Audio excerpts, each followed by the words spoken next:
தந்தை, மகன், தூய ஆவியாரின் பெயராலே ஆமேன். இயேசு கிறிஸ்துவின் அன்புமிக்க சகோதர சகோதரிகளை உங்கள் அனைவருக்கும் கிறிஸ்து இயேசுவின் அன்புகளது வணக்கத்தை தெரிவித்துக் கொள்கின்றேன்.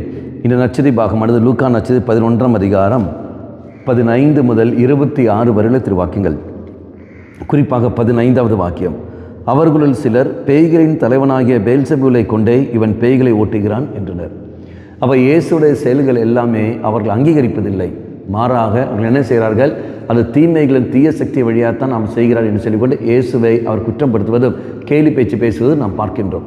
அன்பார்களே, நம்முடைய வாழ்க்கையில் நாம் செய்கின்ற பல நல்ல காரியங்கள் மக்கள் அங்கீகரிக்க வேண்டும் என்று எந்த ஒரு நிர்பந்தமும் இல்லை, எந்த ஒரு கட்டாயமும் இல்லை. அதெல்லாம் அவர்கள் புரிந்து கொள்ள வேண்டும் என்ற அவசியம் அங்கு இல்லை. இயேசுவுக்கே அந்த கதி என்றால் நீங்களும் நானும் செய்கிற நல்ல காரியங்கள் மற்றவர்கள் மனிதர்கள் ஏற்றுக்கொள்ள வேண்டிய அவசியம் இல்லை. ஆனால் இயேசுவுக்கு அவர் சொன்ன காரணத்தினால் இயேசு செய்ய வேண்டிய நன்மைகளை செய்யாமல் விட்டதில்லை. அவர் பாட்டும் தொடர்ந்து செய்து கொண்டே இருந்தார். ஆனால் நீங்களும் நானும் என்ன செய்கின்றோம்? மற்றவர்கள் நம்மளை விமர்சிக்கின்ற சமயத்தில் அந்த நல்ல செயல்களை செய்து வந்த அந்த நன்மைகளை நாம் நிறுத்தி விடுகின்றோம். நிறுத்திவிட்டு சொல்கிற வார்த்தை, நான் இவருக்கு எவ்வளோ நன்மைகள் செய்தனே, ஒரு பிரயோஜனம் இல்லையே என்று சொல்லிக்கொண்டு என்ன செய்யணும்? செய்கிற நன்மையை நாம் நிறுத்தி விடுகின்றோம். அப்போ நான் பார்க்குற சமயத்தில் நன்மைகள் நான் செய்கிற நன்மை எதிர்பார்த்து தான் நாம் செய்தமை ஒழிய, பலர் நம்ம எதிர்பார்ப்புகளோடு தான் அந்த நன்மைகளை செய்தமை ஒழிய தெய்வத்தை மையப்படுத்தி நாம் நன்மை செய்வதில்லை. இயேசு பல எதிர்பார்ப்புகள் இல்லை. இயேசுக்கு ஒரே ஒரு எதிர்பார்ப்பு, பிதாவாய் தெய்வம் மகிமைப்பட வேண்டும். இவ்வளத்தான் இருந்தார் ஒழிய வேறு எதுவும் இல்லை. அன்பார்களே, நீயும் நான் சிந்திப்போம். நாம் செய்கின்ற ஒரு காரியங்களில் தெய்வம் மகிமைப்படுகிறாரா? தெய்வம் மகிமைப்படும் அளவுக்கு நாம் செய்தாலே போதும். மனிதர்கள் நம்மை பாராட்ட வேண்டும் என்று எந்த ஒரு கட்டாயமும் இல்லை. அவர் பாராட்டினாலும் சரி, இகழ்ந்தாலும் சரி, கேலி பேச்சு பேசினாலும் சரி, எப்படி இருந்தாலும் சரி, செய்ய வேண்டிய நன்மைகளை நான் தொடர்ந்து செய்தே தீர்வேன். இந்த தீர்மானம் நாம் எடுக்கின்ற சமயத்தில் நமக்கு எந்த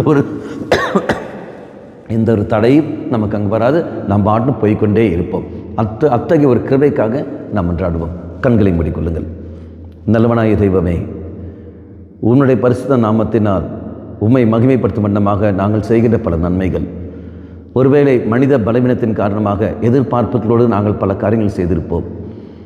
அந்த எதிர்பார்ப்புகளோடு செய்த காரணத்தினால் ஏமாற்றங்கள் எல்லாம் கிடைத்த காரணத்தினால் அது செய்ய வேண்டிய நன்மைகளை செய்ய தவறி இருக்கின்றோம். எங்களை மன்னித்து விட ஆண்டவரே. இனி உன்னை மட்டும் மகிமைப்படுத்தும் வண்ணமாக நாங்கள் செயல்பட கிருபையை தந்தருளும். செய்ய வேண்டிய நன்மைகளை தொடர்ந்து செய்யக்கூடிய சக்தியை எங்களுக்கு தந்தருளும். அம்மா மாதாவே, தெய்வ மாதாவே, எங்கள் மாதாவே, என் அன்னையே, விசேஷமாக எங்களுக்காக பரிந்து பேசும். ஆமேன். தந்தை, மகன், தூய ஆவியாரின் பெயராலே ஆமேன்.